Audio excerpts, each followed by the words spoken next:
Assalamualaikum warahmatullahi wabarakatuh. Perkenalkan, nama saya Naila Abida Dalila dengan nomor induk mahasiswa 202101080003. Di sini saya akan menjelaskan tentang sejarah fikih pada masa Rasulullah, pada masa sahabat, pada masa tabi'in, dan pada masa sekarang. Nah, sebelum memasuki penjelasan tentang sejarah fikih, sudah pada tahu nggak fikih itu apa? Fikih merupakan sebuah cabang ilmu yang tentunya bersifat ilmiah, logis, dan memiliki objek dan kaidah tertentu.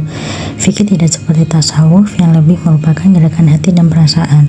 Fikih merupakan bagian dari entitas kehidupan di dunia Islam dan menjadi salah satu subjek dalam pengkajian Islam baik di Indonesia maupun di dunia pada umumnya.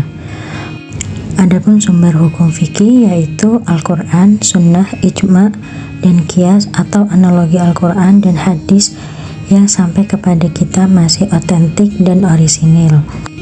Zainuddin Alim mengemukakan bahwa kata fikih dalam bahasa Indonesia secara etimologis artinya paham, pengertian, dan pengetahuan. Sedangkan fikih secara terminologis adalah hukum-hukum syara yang bersifat praktis, amanah yang diperoleh dari dalil-dalil yang terperinci. Jika fikih dihubungkan dengan perkataan ilmu, maka disebutlah ilmu fikih. Sedangkan ilmu fikih sendiri adalah ilmu yang bertugas menentukan dan menguraikan norma-norma dasar dan ketentuan-ketentuan yang terdapat dalam Al-Quran dan Sunnah Nabi Muhammad SAW yang direkam di dalam kitab-kitab hadis. Pengertian ini menunjukkan bahwa antara syariah dan fikih mempunyai hubungan yang sangat erat, yaitu dapat dibedakan tetapi tidak dapat dipisahkan. Menyikapi hal ini, kita sebagai orang muslim tahu benar tentang ajaran Islam, apalagi dalam bidang ilmu fikih yang ada sangkut pautnya dengan sumber hukum. Nah, jadi udah tahu kan apa itu ilmu fikih? Selanjutnya kita akan membahas tentang sejarah fikih pada masa Rasulullah. Ada yang tahu nggak sejarah fikih pada masa Rasulullah itu seperti apa? Aku jelasin ya. Jadi masa ilmu fikih berkembang mulai awal, yaitu pada masa Rasulullah SAW. Disinilah mulai fase pertumbuhan ilmu fikih sebelum masuki fase-fase berikutnya. Fase ini dimulai sejak Rasulullah SAW tinggal di Mekah selama 13 tahun. Ayat-ayat Al-Quran yang turun selama ini disebut dengan Makkiyah. Setelah Rasulullah hijrah ke Madinah dan tinggal di sana selama 9 tahun, sejak awal bulan Rabiul Awal tahun 54 sampai 63 dari kelahiran beliau, ayat-ayat yang turun pada masa itu disebut dengan kata-kata Madaniyah. Kata fikih pada masa itu dipergunakan untuk materi hukum dan difahamkan dari nas Al-Quran dan Sunnah yang merupakan urusan kaidah, akhlak, dan amaliyah. Penghafal-penghafal Al-Quran di masa itu dinamai qurra dan merekalah yang bertindak sebagai ahli fikih.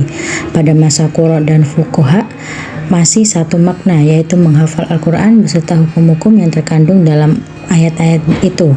Masa ini, yaitu masa sepanjang hidup Rasulullah setelah hijrah ke Madinah, adalah masa tasyri'. Setelah Al-Quran, maka datanglah hadis dalam berbagai situasi dan kondisinya, baik yang bersifat qauliyah ataupun fi'liyah maupun takririyah, untuk menjelaskan berbagai macam peristiwa yang terjadi.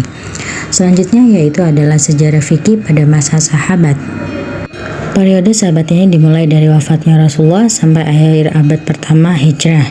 Pada masa sahabat, dunia Islam sudah meluas yang mengakibatkan adanya masalah-masalah baru yang timbul. Oleh karena itu, tidaklah mengherankan apabila pada periode sahabat ini di bidang hukum ditandai dengan penafsiran para sahabat dan ijtihad dalam kasus yang tidak ada nasnya. Sumber hukum pada masa sahabat pada periode ini ada usaha positifnya, yaitu mengumpulkan ayat-ayat Al-Quran dalam satu mushaf.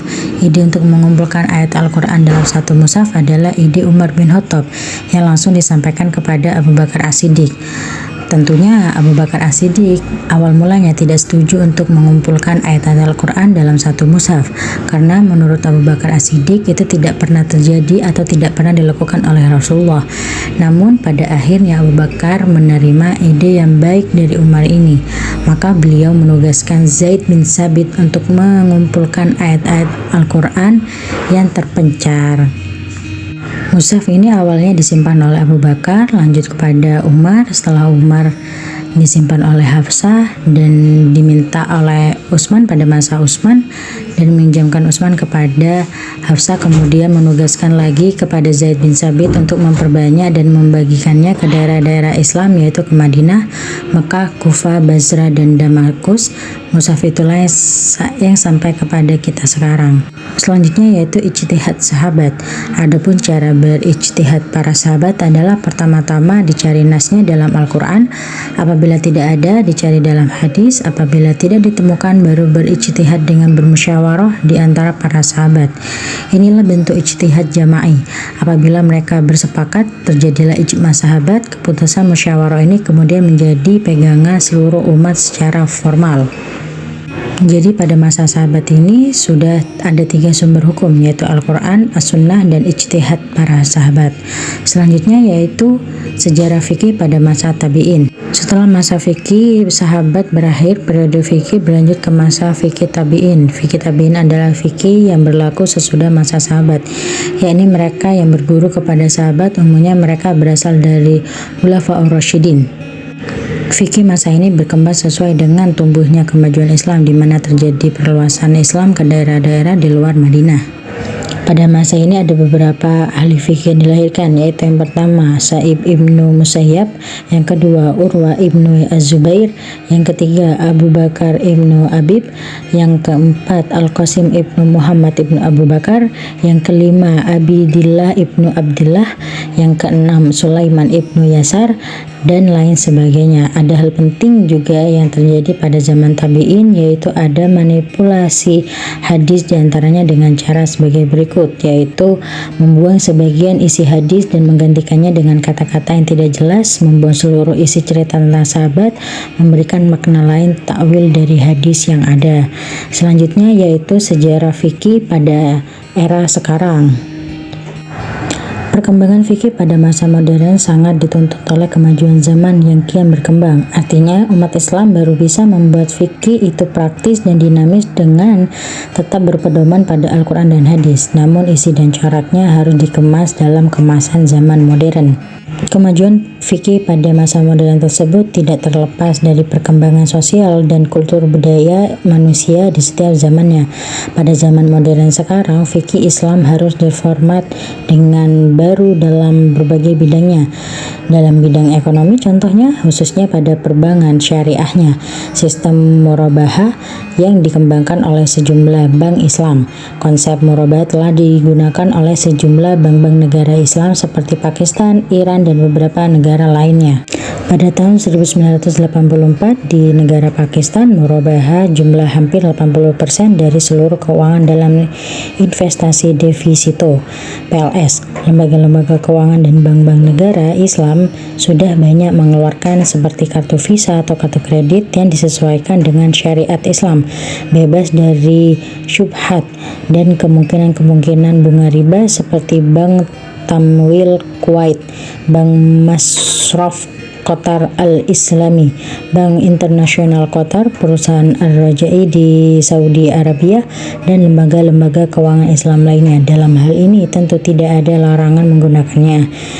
Jadi itu saja penjelasan sejarah fikih pada masa sekarang.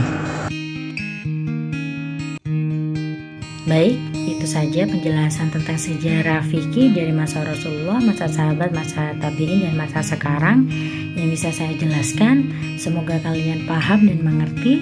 Kurang lebihnya mohon maaf. Wassalamualaikum warahmatullahi wabarakatuh.